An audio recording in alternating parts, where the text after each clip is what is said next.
The government is seeking the support in Russians who are supporting the RSF. So the Russians are supporting the both sides now. Is there any internet blackout or? I don't think so. I think that the world is quite tired of Sudan. In fact, the European Union was supporting the militia for many years, financing them because they were working to stop the immigration. So how they will stop the immigration? They were killing immigrants in the Sahara. Bismillahirrahmanirrahim. Today we have Adil from Sudan, originally from Sudan, and living in Poland. So, Assalamu alaikum wa rahmatullahi. How you doing, brother? I'm good. Thank you very much for asking. Alhamdulillah. Alhamdulillah.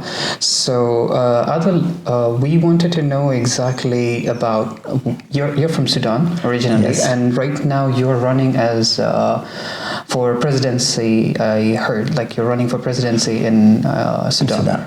Yeah, that was a plan because we had planned elections in 2020. Yeah, and because we thought that it is better to contest in elections instead of trying to get to power in force or like by revolution or other means. Yeah, and this started in. It started in 2017. I talked to a lot of politicians, encouraging them to contest in elections, but they refused. And at the end of the day, there was a uprising in 2019. People went to the streets, and the president was toppled. And after that, there was a transition government. It was too long because they decided that it will be 4 years. And after that, different parties began to quarrel with each other, and it finished with the coup, and after that with the war. So now we don't have a lot of perspectives for very fast or quick elections. But yes, I'm a candidate for presidency in the next elections, whenever it will be. Okay.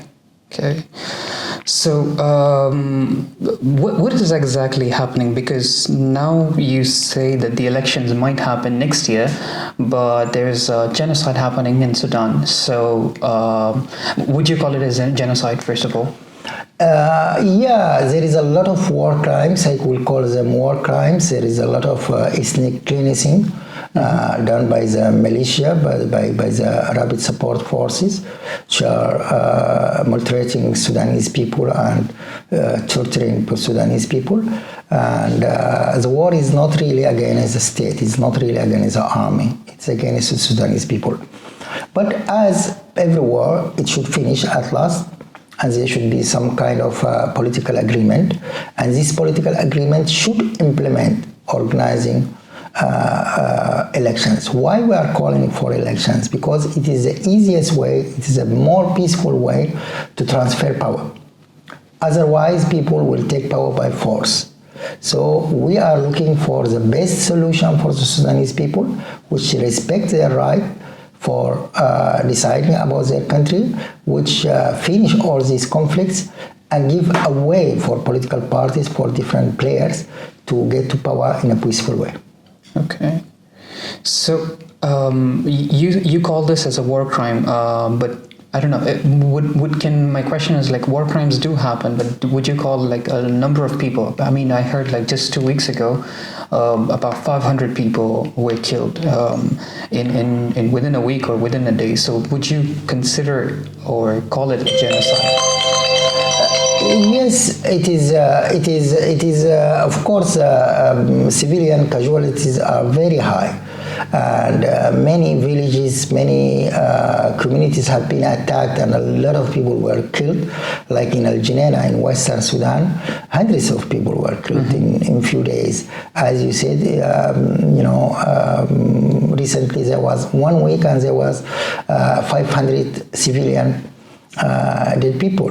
Now in Al Hilaliya town in Al Jazeera region, also it is sieged by rapid support forces, and they are killing people.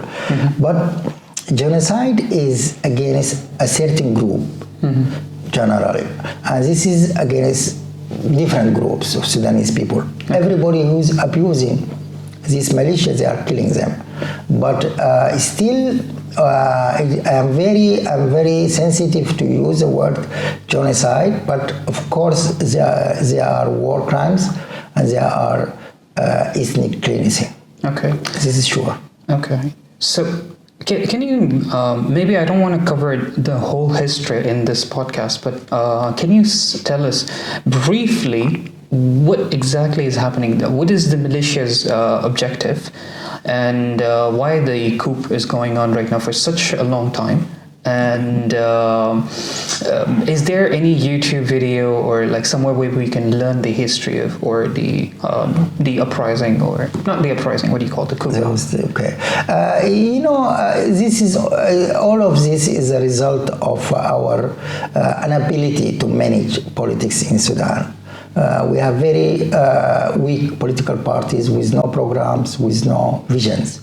And this resulted in different coups. The last coup of al-Bashir lasted 30 years.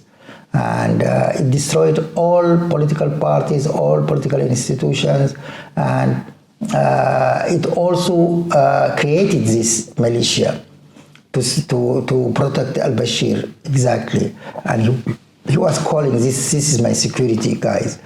And when there is only the force is the only way to get to power, and when you have a force you can dictate politics, because after the uprising they put the leader of the militia as the second man in the country. And in fact they gave him a lot of rights, a lot of responsibilities, a lot of privileges, so he became the first man in the country. So after sometimes he came to the conclusion that I can take the whole country. Why I should be a vice president if I can take the whole country? So it was a coup. It was an intended coup. Again, it's a coup because he organized with the leader of the army a coup in the 25th of October 2021 against their civilian cooperators or people who cooperated, who signed with them. We were not within these people because we were against a very long transitional period and we were against giving legitimacy to the militia. But some parties, they signed this agreement and they made a joint government, and the leader of the army and his deputy, the leader of the militia, they organized a coup. And of course this coup was like a total disaster for Sudan because we became again isolated. The economic situation went worse. And after that, the leader of the militia, with support of some other, external forces, like people are accusing Russia, are accusing United Arab Emirates of encouraging him to take power, solely power for himself. And he tried to organize. Can you tell us his name? Muhammad Hamdan Daglo. He's known by his nickname Hemeti, but his full name is Muhammad Hamdan Daglo.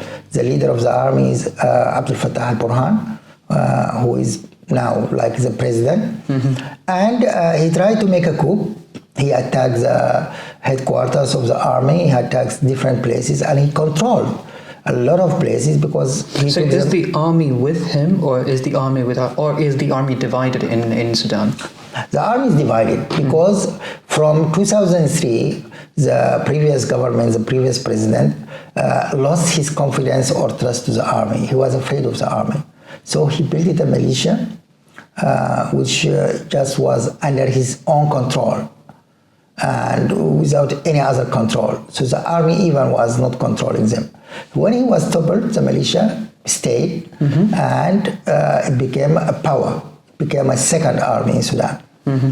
And when this conflict began, the militia was even stronger than the army because they had like 100,000 of soldiers, and the army had only 50,000. But even with numbers, a legitimate government always has ammunitions or support for backing by other governments. So why, even though you have like maybe a bigger number, but what about the control of ammunitions and weapons? The control of ammunition and weapons at the beginning was in the army hands. All the camps, all the ammunition storage, and all ammunition factories. But with the advancement of the war, they began to take some of these because of the superiority on the land force. The army has superiority on the air force, but on the land force we didn't have. The problem is that the army used to provide war in a proxy way. Like for the last 20 or 30 years, the army was not fighting. It was outsourcing fighting to other militias, including this militia. So the army was not prepared. The army was just a group of officers and a group of, we can say, technical divisions, like transportation, like medical corpus, like the air force. So not soldiers. Yeah, but there was no soldiers. Soldiers were recruited to different militias. In Southern Sudan, local militias and the rapid support militia, which was the last invention. So the army was outsourcing all the fighting to these militias to pay them less. And even this militia was sent to Yemen to fight there to get money for the army and for the leaders of the militia as well. So this is a corruption state which the army also was involved in this, and it returned back to the army because when you are growing a lion in your house, from small one, it comes to some day that it will eat you, and you have to be prepared. And they were not prepared. They trusted him very much. Too much. Yeah, too much, and that is the situation. Okay, that's unfortunately sad. So why? I mean, what we know about Palestine right now, we see a lot of footages, videos on our screens. Like it can be on Instagram, TikTok, it can be other platforms. But why aren't we seeing as much, or even hardly anything from Sudan? Is there any internet blackout, or?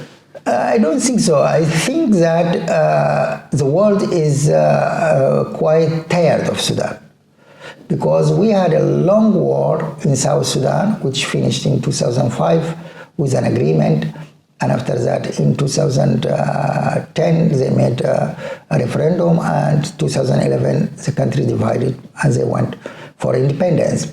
And after that we had a war in Darfur from 2003 till recently, 2020, and now we have another war.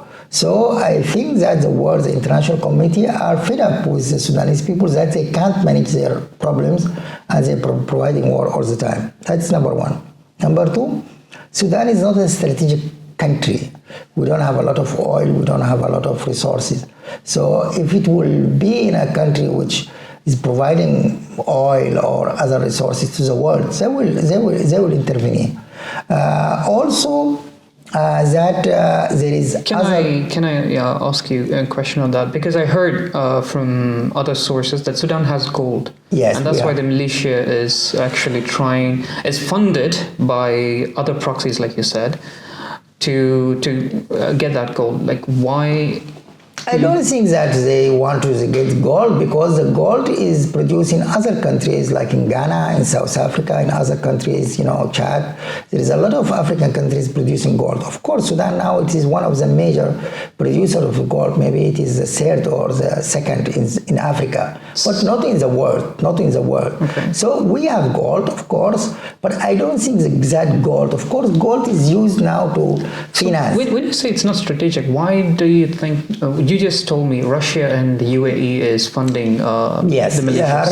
Russia is interested to get into Africa through Sudan. Okay. So Sudan is not really the target, but other countries, because Russia now they are in Central African Republic. They are trying to get into Chad. They are in Burkina Faso, in Niger, and in Mali. And they need, the best way to come is to come through Sudan, and they need a passage or a corridor from Sudan to the Sahel region. That's one. The United Arab Emirates, they want to control ports. and they want to control sea transportation. So we have almost 1,000 kilometers on the Red Sea.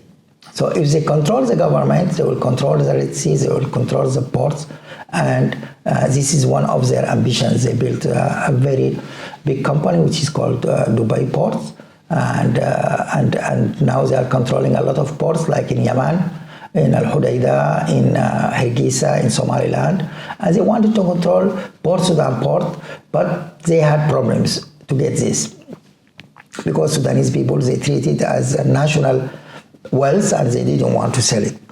So this is one of the reasons. The other reason that the Emirati are fighting what they call fundamentalist ideology and fundamentalist movements. Mm-hmm. So they are accusing the army that they are tolerating Muslim brothers in Sudan. And this is an internal problem of Sudan. I'm a liberal, I'm a secularist, but I don't agree that other countries should dictate who should rule the country on our country. If the Emiratis, they don't like Muslim brothers or other groups, they can fight them in their own country, but not in our country. This is the reason that why the Emiratis are intervening in Libya and in Syria, mm-hmm. and also in Sudan, because they think that. But in fact, we overthrow the Muslim brothers because Bashir was a Muslim brother. And his party was in the government. We overthrown them in 2019, and also they exist in the society. Also they exist in politics, but they are not a major force now. They lost a lot of their influences. So this is not a legitimate right for the Emirati people or other countries to intervene to decide for the Sudanese people. When you tell me about Russia has a gateway through Sudan, don't you think that would jeopardize the European interests in Africa? Of course. So why isn't aid, or like why aren't they aiding the current government, or like at least not for the sake of providing aid, but for the sake of tackling the militia? Yes, we have a problem that there is no strategic thinking in Europe and in America. In fact, the European Union was supporting the militia, mm-hmm. for many years, financing them because they were working to stop the immigration. So how they will stop the immigration? They were killing immigrants in the Sahara. They will kill immigrants cutting from Sudan. You mean European Union, NATO, or like the European Union, the European Commission, okay. Where there was what they call it, the Khartoum agreements. The Khartoum agreements was an agreement between the European Union and the Sudanese government to prevent immigrations from the Sudanese road, these people from Ethiopia, from Eritrea, even from South Sudan, from Sudan, were going through Sudan, through the Sahara, the desert, to Libya, and from there to Europe. Mm-hmm. So they wanted to stop this road, and they gave this mission to the militia, and the militia stopped this road. But how? They were killing people in the desert. So also the Europeans, they have some blood on their hands because they were financing this. And now, this was past, or it's... Yeah, it was in the past. They stopped in 2020. Maybe they knew about it, how it was done. Yeah, but for years they were supporting this, and this was officially with the Khartoum agreement. Yeah. So also this was not strategic. Just to stop, you are supporting a militia which is uncontrollable. Mm-hmm. That's number one. Number two, that nobody was caring about Sudan. Like France was interested in West Africa. But how is it like Russian intervention is going to be tolerated by Europeans? Because we all know that Europe and the US, the West is... As you can see now, Russians are gaining lands and are gaining in every African country. Sub-Saharan in sub-Saharan countries, yeah. They already got in their hands half of Libya by Haftar, Niger and Mali and Burkina Faso, who launched the Sahel Alliance, which is pro-Russian. You know, they try to intervene in Guinea-Bissau and organize a coup there, and also in Guinea, but they failed. They are trying in other countries like Democratic Republic of Congo, Madagascar, and everywhere.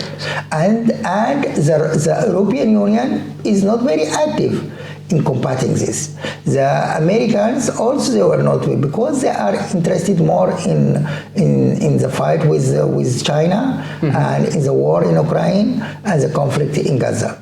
Okay, but isn't China also leveraging its power in Africa, especially in these regions? So that's true. China and Russia now, they are cooperating with each other. China has failed in Africa because China did not got in the African mentality, and the Chinese, they don't have a lot of people allied to them. There is thousands of Africans who studied in Moscow, in Russia, but there is very few who studied in China. So the Russians, they have some kind of channels. Russians, they were there when the Cold War was there. There was like 1/3 of the African countries were socialist oriented, and they were pro-Russian. So all these parties, they are there. All these people, they are there. So Russians are using the old channels. The Chinese, they didn't have these channels. They have only money and investment, and most of these investment were failed investment. So the Chinese, even some of the loans which they gave, they have difficulties to get the money back. So now the Chinese are, for some years, for the last 5-10 years, they were getting out of Africa. Okay. Yeah. So the Russian came again, and they used the gap which the Chinese, American, and the European left in Africa, and they began to provide two things: security, like fighting against terrorists, in the Sahel, and supporting the dictatorships, because the American and the European Union are giving a lot of conditions to government, that you have to provide elections, you have to. But isn't that also contradictory? In, for instance, you have perhaps in Gabon, I believe, where France was funding a dictator. Yes. So when you tell me that the European Union, yes, we can say that France is more pragmatic, but the European Union is official. We can say the official propaganda and official demands are But in fact, all the European Union, France as a collective West is supporting Rwanda, which is a country of a dictatorship, one party regime since 1994. Kagame is a president there, and he will be president for the next 10 years or more. So they are supporting dictatorship, but when their interests, they need to make pressure on a country, they demand this. So also it's based on interest, of course. Yeah, it is based on interest. That's my question. If Sudan can be based on interest, so why aren't they using the political leverage of the current government? Because the government, the current government also, they are not professional, and they are not seeking the support where they should seek. So the government is seeking the support in Russians who are supporting the RSF. So the Russians are supporting the both sides now. Sudanese government, they think that the Russians will support them in any case. No, they will not support them. The same they did in Syria, with supporting the regime there. But the regime in Syria was for decades was an ally for Russians. It is not the same in the Sudanese situation. The regime in Syria, is based on these socialist and leftist, tendencies, whereas the regime in Sudan was Islamist. So the situation is quite different. The Russians are very strong in Syria. They have military base. They have a lot of people working with them, parties working with them, and in Sudan they are just in a pragmatic way. So if the regime in Sudan will fail and the militia will take over, the Russian will cooperate with them. If both of them they fail and another government came, the Russian will. But the government is not understanding this. Yeah, this is number one. Number two, that the government has developed for a long time in Bashir time and now anti-Western, we can say, propaganda. So they are accusing France, they are accusing the United States that they are part of this plot against them. Sometimes these accusations are based on nothing. Like now the propaganda in Sudan that France is pushing Arab nomads from the Sahel region, especially from Niger to Sudan, to help the militia. This is false. The Arab nomads in Niger, they are 1%. 1%. And they are not taking any part in this war. Of course, there is Arab from Chad, yeah, but not from Niger. So these accusations, which are get from some kind of we can say from the internet, not based on real facts, not based on intelligence resources, and they are accusing France for that. Maybe few people, maybe tens, maybe not even hundreds, yeah, are coming, but they are looking for money because the militia was recruiting people with money. So this is the main. I think France, if would be well addressed by the Sudanese government, they will support the government because they are losing ground in the Sahel region. They need uranium. France, they lost the uranium which is produced in Niger. Yes. And they were getting 70% of the uran from Niger. Uranium, yes. Yes, for uranium. And now they don't have it. In Sudan, we have uranium. And plus France is dependent on nuclear power energy. Yes, so they could get it from Sudan, helping the Sudanese government and getting the uranium because we don't have anti-France, very strong movements, yeah, because we were not colonized by France. But the government is not well addressing.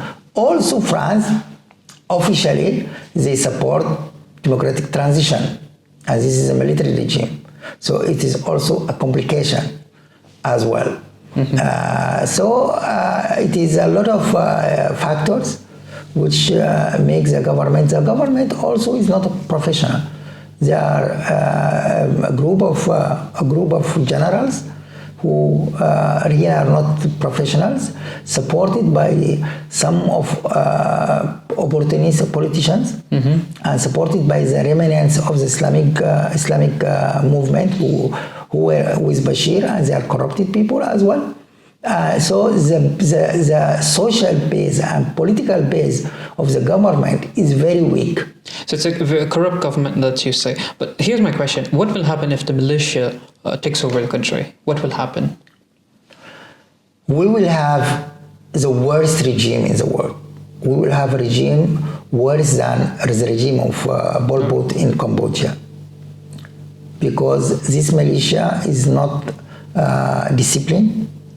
Most of the soldiers, they are not disciplined. They didn't have got any kind of education. I understand already what they're doing, that they are going to be worse. They will do it in a bigger scale. Okay. They will do it in a bigger scale. There will be resistance because they treat the whole country as a place for robbery. These militia were doing the same in the 90s, in the beginning of this millennium in Darfur. Because this militia was created to fight the rebels in Darfur with all means.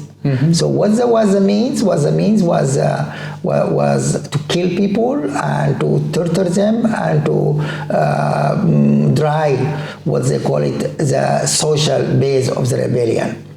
So they were removing people from their places, they were destroying their properties, and this is the essence of the militia. So when you say there would be a rebellion, why isn't there rebellion already right now, where people can... Therefore, yeah, the movements who rebelled before and got to some kind of agreement with the government, now they are fighting with the government. Now they are protecting Al-Fashir, which is the biggest city in Darfur, in West Sudan. If the militia will get power in Sudan, we will have the worst regime in the world, because even the leaders of the militia, they cannot control their own soldiers. And the robbery, the killing, the rape will be in a massive scale, and there will be no resistance. So that is the reason that a lot of Sudanese people now are recruiting and joining the army to prevent this scenario from happening. And what about support? Like, who is actually supporting the government for now? For now, I mean, to topple the militia. Nobody.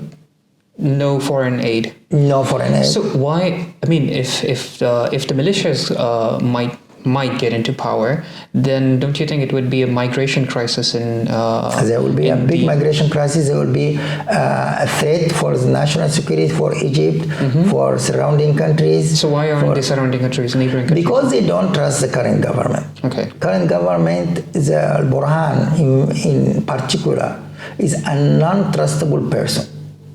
He can tell you something today and tell you something, another thing the other day. So people, they don't trust him. Other countries, they don't trust him. That is number one. His alliance with the Islamists also is not helping, because Egypt, Saudi Arabia, all these countries, they are afraid of Islamist influences in Sudan. They don't want the Islamist regime to reinstall again in Sudan. And he's forced to make this alliance with Islamists because nobody is supporting him politically. Okay, this is the second thing. The third thing, that the corruption. Whatever they are sending, it could be sold to the militia or other outside of the country, or they are selling the humanitarian aid, they are selling the weapons, they are selling everything. So also this is another factor, that countries they are not keen to support this government with this leadership. How can you solve this? How can you solve this? It looks very complicated. We were trying for the last 1.5 years to support the government and the army, our movement Sudan of the Future. Although we were in the opposition, although we blame them for letting the militia grow so big, although we were against the coup, but we see that the militia is the biggest threat. So we began to help the government, providing them with advices, providing them with contacts, connections. But they are not making use of it. They are asking for, like when you are trying to bring them some kind of support, they are asking for money for that, to give them support. What they will get out of it. Yeah, if they will not get anything out of it, you will bring like humanitarian support, or you will bring like support for the army and the people in control. They will not benefit of it. They don't want it. So this is a big problem. Some people say that there should be a change in the government. But especially when you have an outside threat, and to topple an inside threat, it's very difficult. Impossible. It's very difficult, yeah, and it's very risky. Because also chaos can happen if you try to remove them by force, and it could be another fight between inside the army, and the militia will make advantage of it. Yes. So this is another thing.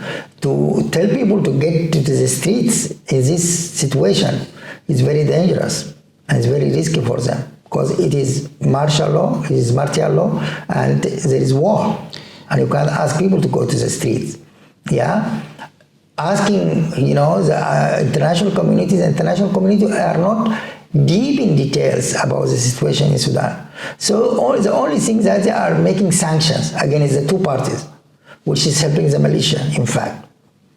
So we are trying to convince the government to build a professional government, to give a timetable for transformation, that after toppling the militia, there will be some kind of democratic transformation, that they have to distance themselves from the Russians, and try to talk to the neighbors, Saudi Arabia, Egypt, European Union, America, and all this. But they don't understand that. Okay. The old habits and the corruption and the unprofessionalism, all these things. What about aid? How is aid going? Is aid going into Sudan? Humanitarian aid? Yes. Not a lot. It is only covering 2% of the needs. 2% of the needs. 2% of the need. People are suffering. We have the worst humanitarian crisis in the world. We have more than 10 million. And who is blocking people from migrating to other countries? Like, let's say, what is happening in Sudan? I would expect people to be moving to other countries like Ethiopia to find refuge. People, they can't afford to pay for buses or trains to go to other countries. Okay. Literally, they don't have money for that. That is number one. So they can move from one city to another, but they can't move outside of the country. You need a visa, you need transportation, you need to provide yourself in this country. And most of these countries, they close the borders. So the Sudanese people now are not let to go to Chad or Egypt because there is already about 2 million in Egypt, and there is about 2 million in Chad, and these countries are afraid of destabilization in their own countries. Still they can go to South Sudan or to Ethiopia, but there is no work there. So you go there, and also the situation is not stable in Ethiopia. What about Tanzania in the south? Tanzania is far away. We have to go through Ethiopia, Kenya to Tanzania. So it is far away. And people are going on foot. I know about situation, people walking for months to get to South Sudan. So, is South Sudan to an extent a stable region or not really? It is not stable because it's a poor country. Okay. There is also some kind of political tensions. In Ethiopia, it is not a stable country. There is fighting in Amhara region, which is bordering with Sudan. So we enter to Ethiopia through Amhara region, which there is an intense fighting now. And even Sudanese refugees camps are attacked by different militias, by different thugs who are attacking them and taking money from them, raping women. So the situation there also is not safe. In fact, there is a blockage against Sudanese people now. Arabic countries, they cancel their visas. You can go to Saudi Arabia, you can go to Emirates, you can go to Qatar, you can go to even if you have the resources. You can't go anywhere. Yeah, they canceled the visas for Sudan. Not only, I was in Morocco last 2 weeks, and I had a problem to get a visa to Morocco. Living here in Poland and having a permanent residence in Poland, I had a problem because of the war in Sudan. Interesting. So it's hard for people to migrate, unfortunately. It's very hard for people, even Sudanese who are so there is no aid coming, and there is no way to get aid either. Yes. And of course, also we don't support that the people get outside of the country, because this is a big loss for the country. Definitely, yes. And most of the people who left the country in previous wars, they did not come back. Inevitably, because the situation. Yes, the situation is not improving. The situation is getting worse. So this is also another factor. We would like the war to finish as soon as possible, by all means. If negotiation will lead to this, okay. If negotiation will not lead, by force. So the government would win this war. So what do you think is the possible solution? Is international aid comes into to an agreement with the current government, where the government cooperates without any corruption, toppling the militia, and then transitioning into democracy? That would be the best solution. Okay. That would be the best solution that the international community and the current government of Sudan, the real government, the government of, we call it, the government of reality, because we don't have another government, yeah. So they should cope with the international community, cooperate with them, and with the neighboring countries, with a very clear program for transformation, for defeating the militia, stopping the militia, defeating them, getting to a transitional period, and after that, are there elections. any strongholds other than the current government? So there is an opposition group which is called Taqaddam or Progress. So this group, they were part of the government and they were toppled by the coup done by Burhan and Hemeti at the same time. Now they are more supporting the militia. Oh. And they have some kind of international connections. Mm-hmm. Their leader was in England now, hosted by a foundation there, and he had some meetings. He did some congresses in Ethiopia. He's residing in Emirat, in United Arab Emirates. So they are trying to say that we are civilians, we have to get to the government, and we can provide the alternative. The problem is that the current government will never cooperate with them. Because they already took side. Yeah, okay. And the Sudanese people are hating them, but the West are listening to them. So it is, we call them Karzai-like, group. You remember Karzai in Afghanistan, or Alawi in Iraq. These people who were imported from, and supported by international community, and installed in the country, and they could not. No, what I mean by grassroots, like Sudanese people. Grassroots. Yes. The grassroots, there is some small groups like what they call resistance committees. There is a lot of groups of youth people working now, providing help, providing, assistance for the refugees, for the IDPs, and also there is some small political parties working. There is, but they are very weak, and in the situation where there is war, their voice is not very high, and they don't have real power. So these groups also should organize and should assist the government, or the government should assist them. Okay. No, but if the government is not ready to cooperate, at least the people might galvanize to these independent organizations. The people are tired.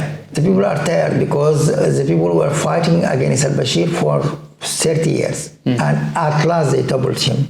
And they had a release for some time, and again there was a coup. And they were fighting against the coup. And there was a war.